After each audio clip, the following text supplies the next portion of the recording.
Hello, I welcome you all to today's lesson, JHS2 Social Studies. My name is Ephraim K. Akakwo, your facilitator. Our main topic for discussion is tourism and leisure, and we'll be looking specifically at forms of tourism. By the end of this lesson, I'm expectant that my students will be able to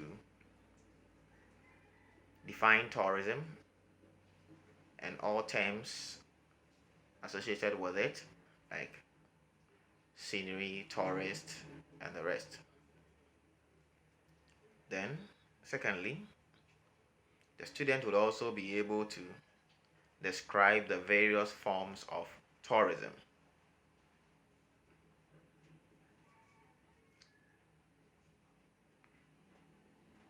Take your time, watch the video again after watching the first time.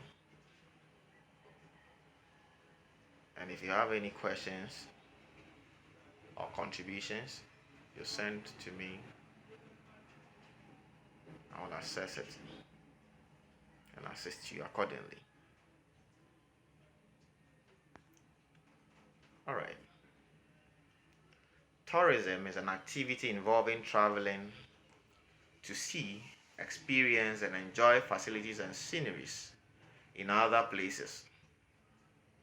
And so, when one travels from one end to the other by plane or by air, by land or by sea,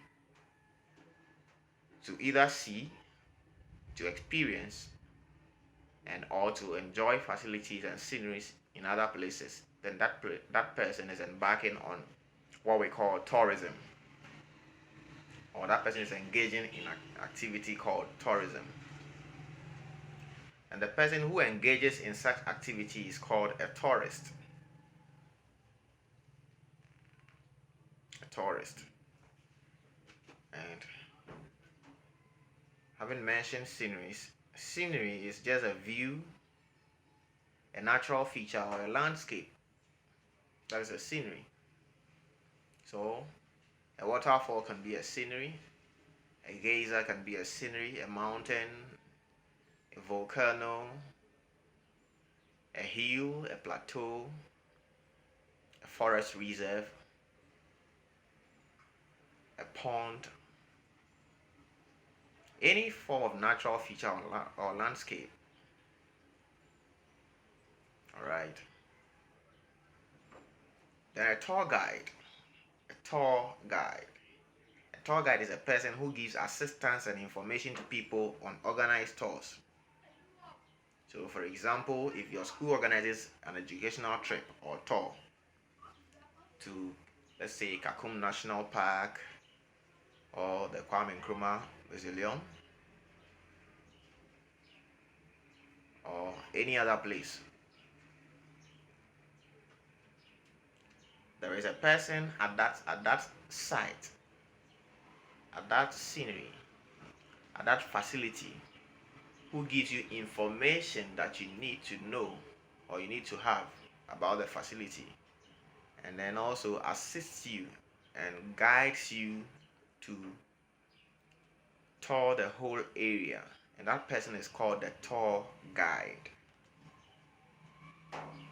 Great. So, having said that tourism is an activity involving traveling to see, experience, and enjoy facilities and sceneries in other places,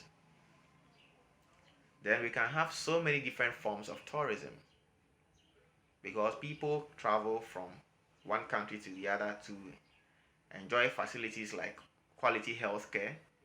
For example, people travel from Africa to Europe to access quality healthcare because they have good hospitals, good healthcare systems there. So that can be classified as health tourism. People travel to go watch football matches, basketball games, and so on, like the World Cup, the African Cup of Nations, and others. And that is sports tourism. Right. Let's go on straight and look at forms of tourism. first one I have here is ecotourism. Ecotourism is a responsible travel to natural areas supporting the fauna and flora and then local economy. When we talk about fauna and flora, we're only talking about animals and plants. So a natural area supporting animals and plants, and also the local economy. So when you travel to a forest reserve, a park, a garden, a waterfall, a river, that form of tourism is called ecotourism. So in Ghana, for example, you can have places like the Shai Hills Forest Reserve, the Etiwa Forest Reserve, the Kakum National Park, the Mole National Park, the Ebri Botanical Gardens, the Legon Botanical Gardens, the Vli Falls, and so on. When you embark on tourism where you visit such places, it is called ecotourism. Then you have cultural tourism. Cultural tourism involves traveling to see, experience, and enjoy the way of life in other places. Through their festivals, funeral rites, Durbar of Chiefs, naming ceremonies, marriages, and so on. So, when I travel from the south to the north to witness an entombment ceremony or a festival, that is cultural tourism or cultural tourism. Then we also have business tourism as a form of tourism. And this is an activity which involves traveling to look out for tourist opportunities to invest in. So you see, business people travel from one country to the other or from one region to the other, looking for business opportunities like opening local craft markets, local eatery or restaurants, like you call it, hotels, rest houses, and so on. And that is why when you go to tourist areas, you see that there are rest houses available, hotels, local eateries, local craft shops, and so on. All these people who established these facilities went to such places on business tourism, and when they identified tourist opportunities to invest in, they did. All right. Now, sports tourism. Sports tourism is a tourist activity in which sports fans travel to see and enjoy games and sporting facilities. So, I remember in 2008, I think it's 2008, if I'm not mistaken, when Ghana hosted the African Cup of Nations. It was so beautiful. You see many people from different countries across the world and Africa coming into our country just to watch African Cup games. And it was so fun. It's the same way when the World Cup is being played in some other countries. People travel from Ghana to those countries just to enjoy their sporting facilities and then the games. And so that is sports tourism.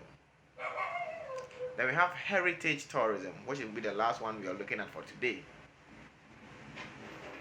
Heritage tourism is a tourism type which involves traveling to see and experience the reality of historical sites of great significance.